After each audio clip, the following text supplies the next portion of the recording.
Keď budem veľký, chcem žiť v starom francúzskom filme. Než sa tak stane, budem si zatiaľ kresliť. Dnes to bude o strachu a ten je vlastne iba taký obyčajný tieň. Na túto tému som napísal aj aforizmus, to som ja, a ten aforizmus znie: ide z neho strach, ten jeho.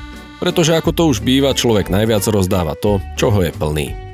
Tu je jeden super detail pečiatky a pri pečiatkách ešte chvíľu ostanem a nasledujúce slovo pootláčam kvôli kontrastu na tento žltý papier.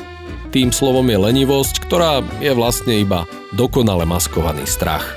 Pridávam ďalšiu známku a ilustráciu znázorňujúcu jediné miesto, kde sa strach v skutočnosti nachádza. Toto si myslím je hodné zvýraznenia, no a čím iným ako zvýrazňovačkou. Ešte jeden myšlienkový kompilát na zamyslenie a ľudová múdrosť na okraj: netreba sa báť, treba sa nebáť. Na spodok strany ešte drobná ozdoba a ja vám ďakujem, že ste sa nebáli dopozerať do konca. Veľmi si to vážim a teším sa na vás v ďalšom videu. Au revoir.